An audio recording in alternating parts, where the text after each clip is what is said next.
আমরা আল্লাহরে বিশ্বাস করি, আমরা আস্তিক। যারা করে না তারা কি? আমরা আস্তিক হতে চাই না নাস্তিক? নাস্তিকরা বলে আমরা স্রষ্টা মানি না, কারণ স্রষ্টা দেখি না। কিন্তু ওরা বাতাসও দেখে না, কিন্তু বাতাস মানে কি মানে না? কারো মাথায় যদি ব্যথা হয় দেখে না, কিন্তু মানে কি মানে না? Bad headache, someone feel bad headache in his head, so why do you believe on that? কেন মাথা ব্যথা মানো? Do you see the air in the atmosphere? বাতাসে যে বায়ুমণ্ডলে যে বাতাস, এটাকে আমরা দেখতে পাই। তো নাস্তিক ভাইরা, তোমরা বাতাসে বিশ্বাস করো কেন? কপাল পোড়া। ওরা নিজেরাই নিজেদেরকে দেখে না, আল্লাহর দেখবে কেমন করে? আপনি কি আপনার চোখ দেখেন আয়নার সাহায্য ছাড়া? কথা বলেন। পিঠ দেখেন আয়নার সাহায্য ছাড়া? আরে আয়না থাকলেও তো পিঠ দেখতে গেলে ঘাড় ভেঙে যাবে। কথা বলেন। এই জন্য নাস্তিকদের জন্য ডোজ দেয়া হয়েছে। নাস্তিকরা বলে আনসিন ইজ নাথিং, যেটা দেখি না মানি না। আল্লাহ বলে আমার সৃষ্টির দিকে তাকা, আমার সাগরের দিকে তাকা, আমার ঝর্ণার দিকে তাকা। আমার সৃষ্টি নৈপুণ্যের ভিতরে আমি আল্লাহ আছি না নাই? ঝর্ণা ঝর্ণা ঝর্ণা রে, বলনা বলনা বলনা রে, কার বিরহে পাগল পাড়া তুই, কার মিলনে ফুল ফসলে ভরা রে তোর দুকুল ভুই, কার মিলনে ফুল ফসলে ভরা রে তোর দুকুল ভুই। ঝর্ণা ঝর্ণা ঝর্ণা রে, বলনা বলনা বলনা রে, কার বিরহে পাগল পাড়া তুই। আল্লাহু আকবার। সিলেটের মাধবকুণ্ডে যান, আমি মাহফিল করতে গেলে এটা ঘুরে দেখে আসি। 250 ফিট উপর থেকে জলপ্রপাত, দিন নাই রাত নাই, ঝড়ো ঝড়ো কলো কলো টানে ঝর্ণা ঝরে। এই ঝর্ণার তৈরিকারী কে? আল্লাহ। সাগরের প্রচন্ড উত্তাল ঢেউ। কক্সবাজারে যাবেন, 155 kilometre, the longest sea beach ever in the world. পৃথিবীর সবচাইতে বড় সমুদ্র সৈকত বাংলাদেশে দিয়েছে কে? আল্লাহ। আলহামদুলিল্লাহ কইবেন না? আমরা যদি আমাদের ট্যুরিজম সেক্টরকে একটু স্ট্রং করতে পারতাম, আমাদের সিকিউরিটি যদি ভালো থাকতো, আমাদের নৈতিকতা যদি ভালো থাকতো, গোটা বিশ্বে র্যাঙ্কিং এ ট্যুরিজমে 1 নম্বরে চলে যেত আমার বাংলাদেশ। যেরকম ঠিক কিনা? কিন্তু নেতা খাতারা কিচ্ছু করে না, দেশকে আগাতে চায় না, আগায় নেয় নিজের পেট। পেট শুধু আগায়, দরজা খোলার জন্য ধাক্কা দেয়া লাগে না, পেটের ধাক্কায় দরজা খুললা যায়।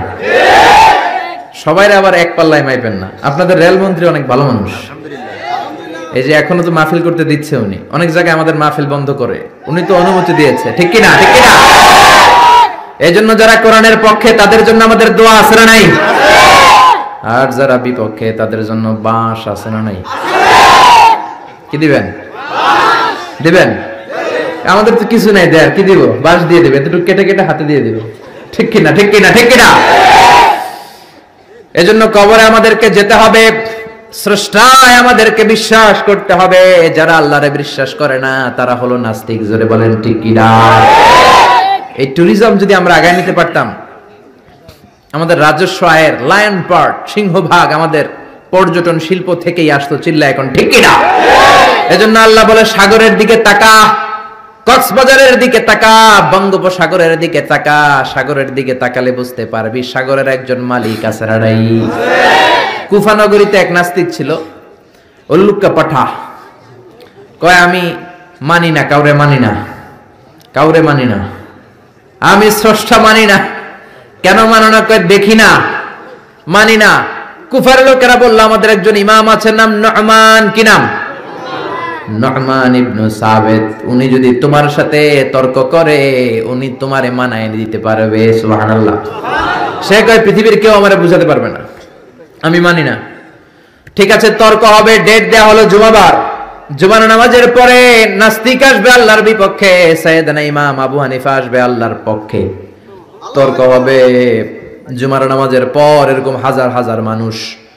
নাস্তিক এসেছে, আসে নাই ইমাম আবু হানিফা, 2 ঘন্টা লেট করে আসছে। নাস্তিক তো রেগে মেগে আগুন। কিরে, এই লোকের যার সময়ের জ্ঞান নাই তার সাথে কিসের তর্ক? জামিয়া, সময়ের কোনো জ্ঞান নাই, আমি তর্কে বসবো না। সাইয়েদনা ইমাম আবু হানিফা বললেন আমার ওজর আপত্তি আছে। আমি যখন ঘর থেকে বের হই, আমার বাড়ির সামনে আছে বিশাল নদী, নদী পার হয়ে আসতে হয়।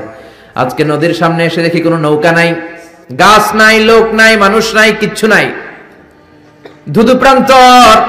নৌকা নদীর সামনে যেয়ে দেখি নদীর একেবারে এক পাশে বিশাল একটা বড় ধরনের গাছ। হঠাৎ দেখলাম গাছটা এমনি এমনি 2 ভাগ হয়ে গেল। হঠাৎ দেখি এমনি এমনি গাছের ভেতর থেকে কাঠ বেরোলো, তক্তা বেরোলো। হঠাৎ দেখলাম এমনি এমনি তক্তা দুইটা জোড়া লেগে নৌকা হয়ে গেল। মাঝি নাই, লগি নাই, বৈঠা নাই। হঠাৎ দেখলাম গাছটা এমনি এমনি দুই ভাগ হয়ে গেল। হঠাৎ দেখি এমনি এমনি গাছের ভেতর থেকে কাঠ বেরোলো, তক্তা বেরোলো। হঠাৎ দেখলাম এমনি এমনি তক্তা দুইটা জোড়া লেগে নৌকা হয়ে গেল। মাঝি নাই, লগি নাই, বৈঠা নাই।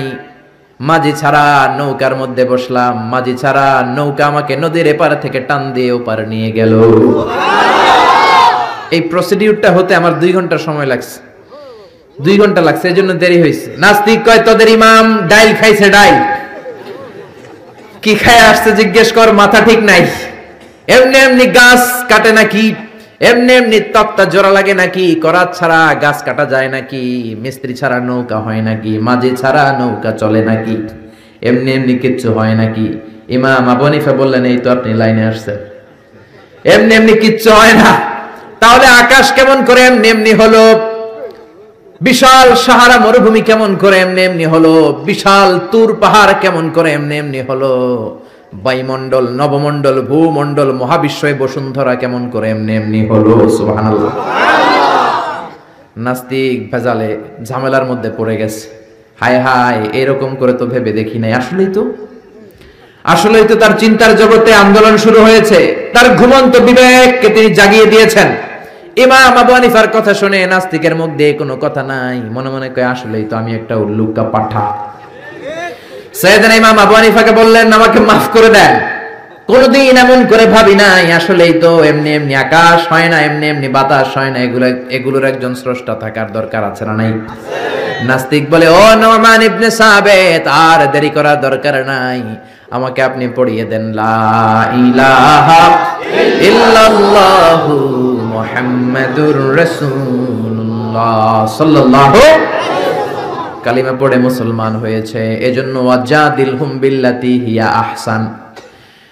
আপনি হিকমতের সাথে, প্রজ্ঞার সাথে, বুদ্ধিমত্তার সাথে, ইন্টেলেকচুয়াল পাওয়ার খাটিয়ে নাস্তিকদের সাথে তর্ক করবেন, তাহলে ওদেরকেও হেদায়েতের রাস্তায় তুলে দিতে পারে কে? এই নাস্তিকদের জন্য কিছু ডোজ, কিছু